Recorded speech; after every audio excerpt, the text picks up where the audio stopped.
1 अक्टूबर यानी रविवार को सुबह 10 बजे स्वच्छता पर एक बड़ा आयोजन होने जा रहा है। आप भी अपना वक्त निकालकर स्वच्छता से जुड़े इस अभियान में अपना हाथ बटाएं।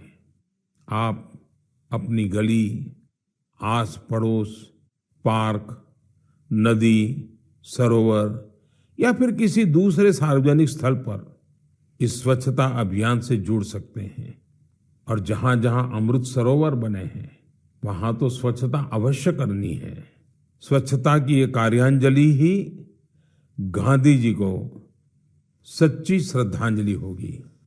मैं आपको फिर से याद दिलाना चाहूंगा कि इस गांधी जयंती के अवसर पर खादी का कोई न कोई प्रोडक्ट जरूर खरीदें। Subscribe Prudent social media channel and press bell icon for latest notifications.